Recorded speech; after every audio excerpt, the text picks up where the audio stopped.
زۆرن ئەو بەهرانەی کە دەرفەتی باشیان بۆ ئەرەخسێت بۆ ئەوی کە بتوانن تواناکانی خۆیان پیشان بن. بە خۆشحاڵیەوە بەشێک لە گەنجانی کوردیش کە لە جەرەوەی هەرێمی کوردستان یاخود بڵێم لە وڵاتانی تاراوگەن هەندێک کات هەیە بەهۆی بەهرەکانەوە کە ئەتوانن بەشداری لە بەشێک لە بەرنامە جیهانیەکانە بکەن.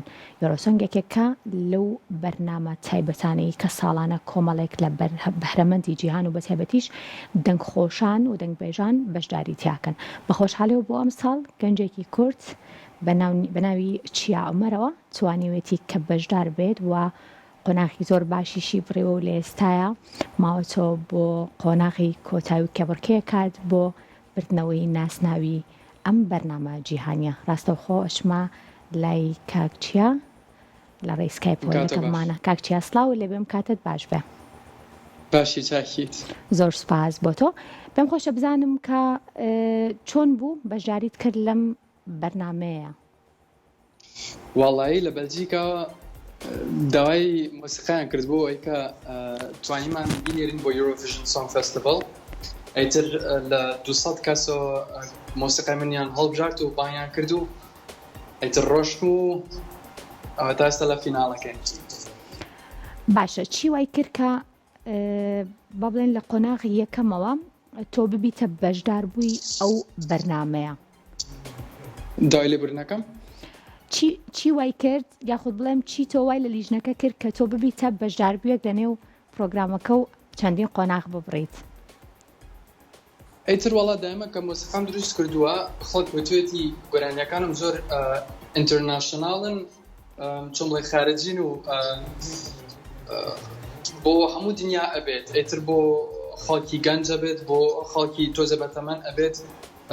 ئەیتر وتیان ئەم مۆسیقایە زۆر بەپێی پرۆگرامەکەوەیە. ئیتر وتم باشۆڵایی بە بەشداری بکەم و ئەوەتا. باشە، پێم خۆشە باسێک لە پرۆگرامەکە بکەی. پرۆگرامەکە چۆنە؟ شێوازی بەشداریکردنی چۆنە؟ ساڵانەیە پرۆگرامەکە یاخود؟ بەڵێ، ئێستا ئێمە حەوت هونەرمەندین ئارتیستین هاتوین لایەک، یەکی دوو گۆرانیمان هەیە. لەو دوو گۆرانیە بێکۆ هەفتەیە دانیشین ئەبێدانێ هەڵبژێرین، بە یەکتریش بڵێن چ گۆرانێکمان پێوا بێ باشترین بێ هەڵی بژێرین بۆ بڕۆینە پێشەوە لە پرۆگرامەکە. ئەیتر دوای ئەوە کە بیستمان ڕێی ئارتیستەکانی تر هونەرمەندەکانی تر چی بوو، خۆمان ئەتوانین قەرار بێن بڵێن چ گۆرانێک هەڵەبژێرین. باشە، مەرجەکانی بەشداریکردن لە سەرەتاوە بۆ یۆرۆسۆنگ چۆنە کاکچیا؟ داوای لێبوردنەکەم مەرجەکانی بەشداریکردنی گەنجان بۆ ئەم پرۆگرامە جیهانیە چۆنە؟ یعنی دەنگدانەکەی مەبەستت؟ بەڵێ، لە سەرەتاوە کە بە بڵێن بەشداری ئەەکەیت مەرجەکان چین؟ تەنها ئەوەیە کە دەنگت خۆش بێ یاخود ئالەتێکی موزیک بزانیت یاخود چی ترە؟ تەنها گۆرانیەکە خۆش بێت لەسەر ئەوە هەڵیان بژاردووە. ئیتر ئێستاش چواردەی مان شەوی لایف ئەەکەین، یعنی مەبەستمە گۆرانیەکانمان ئەڵێن بۆ تقریبا 2000 کەس و لەسەر تەلەڤیزیۆنش تەجیلەکەن و هەموو بەلجیکا سێریە کات. ئیتر دەنگ ئەدەن بە تەلەفۆن یان بە ئەپ. ئیتر دوای ئەوەش داوای ژیر. باشە، کاکچیا گەت لەمنە هەنێ کەسیش هەیە ئەوان دەنگی خۆیان ئەیان ئەڵێن چه گۆرانیە هەڵبژێرن، ئیتر ئەو گۆرانیەش ئەڕات بۆ یورۆڤیژن. بێگومان لە قۆناغەکانی کۆتایی ئەبێ بە دەنگدانی گوێگران بۆ ئێوە هەروەکو پرۆگرامە جیهانیەکانی تر. پێم خۆشە وەکو کوردێک وەکو گەنجێکیش باسی ئەوم بۆ بکەی هەستە چۆن بوو کە لە پرۆگرامێکی جیهانیا بەشداریت کرد. ئەو کەسانی کە ئێستا ماونەتەوە بۆ فیناڵ ئەوانی تر خەڵکی کوێن، تۆ چۆن باسی کوردستان و چۆن باسی کللتوری خۆمانیان بۆ ئەەکەیت؟ بەڵێ، ئیتر وەڵای کللتوری خۆمان زۆر گرنگە بۆ منیش. دایکم وا فێری کردوم، یعنی ئەبێ خۆشەویستیت هەبێ بۆ هەموو کەس و ئیتر ئەوە شتێکە لای کورد زۆر هەیە. ئەوروپی تۆزە زۆرتر چۆن بڵێن کورد زۆر کراوەیە.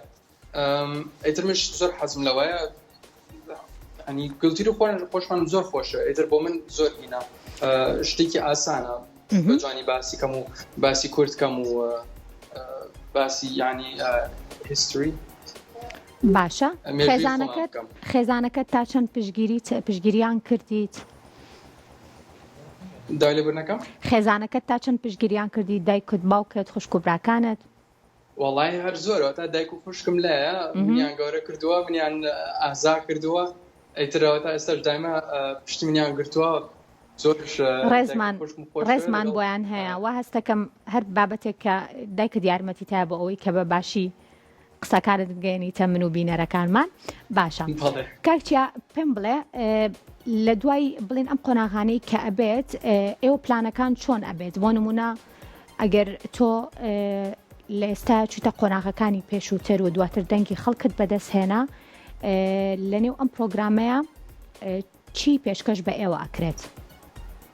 ئەبێت بە پرۆگرامێکی گەورەی ئەوروپی یعنی ئێستا لە بەلجیکەوە سێرەکرێت تقریبان بەلجیکا 11-12 میلیۆن کەسی تایە هەمویان سێری پرۆگرامەکە یعنی با بڵێن زۆربەی بەشی سێری پرۆگرامەکەکەم بەس ئەگەر ئێستا بڕۆینە پێشەوە ئەچێت بۆ یورۆڤیژن سۆنگ فێستیڤەڵ تقریبا ساڵان 500 تا 600 میلیۆن کەس سێری ئەو پرۆگرامە ئەکات یعنی بەڕاستی چانسێکی زۆر گەورەیە ئەگەر بچیتە پێشەوە ئیتر خەڵک گوێ لە مۆسیقاکەت دێت.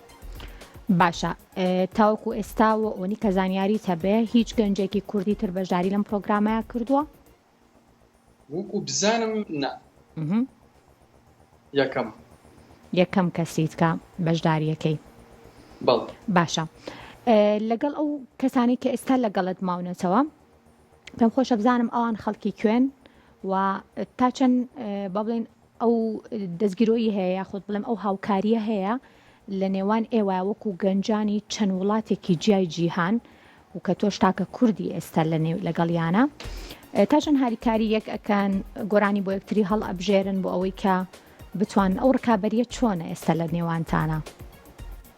وەڵا هەفتەیە بێگۆ دانیشتین یەکتریمان ناسی گوێمان لە مۆسیقای یەکتری بوو زۆر خۆشە ئەژشی بینی کولتوری خۆیانێتەوە ناو مۆسیقاکە مەسەڵەن کچێکی لێ ئەڵبانیا کچێکی لێ دایکی وابزانم وەکو ئەگەر ڕاست بم لوبنانیە کچێکی تر هەیە باوکی تونسیە بەزنجە بەلجیکیشی تایە ئەیتر لە ئەنوای شوێنەوە هاتوێنە ئیتر زۆر جیاوازین بەس چی ئەمان گونجێنێت ئەوەیە کە هەمومان حەزمان لە مۆسیقای ئیتر ئەو شتە یعنی بێکۆین لەوە. باشە پلانی داهاتووی تۆ چی ئەبێت کاکچیاگەر بۆنە لەم پرۆگرامە نەچوویتە فیناڵیش بەردەوامە بیت لەسەر گۆرانی وتن و بەرهەمی خۆتت ئەبێت؟ چۆن ئەیتر لە مناڵیەوە دائما خەریکی مۆسیقا بووم بابا بووم ئەیتر I like to move it موڤیتیان بۆ لێیام ئەیتر قوون باە ئەیتر دائماش هەروە گاتە ئەستا 28 ساڵم 50 هەر قوون باە وەڵای. باشە بۆ پرۆگرامی ئایندەی تۆ وەکو ئاماژەت پێکرد کە کار لەسەر ئەو بابەتاناکەیت تا چەند گرنگە وەکو گەنجێکی کورد کە لە تاراوگەی بۆ نمونە بتوانیت کە کللتوری کوردی تێکەڵ بە بەرهەمەکانی خۆت بکەی بۆ نمونە موزیکی کوردی یاخود بڵێم شعری کوردی یاخود هیچ نەبێلانی کەمجلی کوردی و هەرێک بابەتی تر هەیە لە کارەکانی توە لە چەندین ساڵی ئایندا ڕەنگ باتەوە. وەڵای ئەگەر بتوانم محاولاکم کللتورەکە یعنی پیشان بدەم بە ئەوروپا ئیتر بەس ئەتۆم لەوە دەست پێکەم لە شتەکانەوە ئەیکە خۆم ئێناسە مەسان گۆرانیەکانەوەی کە دایکم بۆی وتم کەم ناڵ بووم ئیتر وەکو مەسەری خاڵێکی ئەوشانە جلەکانەوەی کە ئێستا حەزم لێیەکە سێریاکەم ئەتۆم دایمە بیانم بە پێشەوە بەس چەند زۆرتر یعنی فێرم لەسەر کوردستان و کللتوری خۆمان ئیتر چۆن ئەوەی کە شانێم. سپاس بۆ بەڕێز چیا ئەمەر کە ڕاستەوخۆ لە سکایپۆ لەگەڵمان بووی بۆ هیواین کە لە ئایندا بتوانیت کە کاری باشتر و کاری جوانتر بە ئەنجام بگەێنی.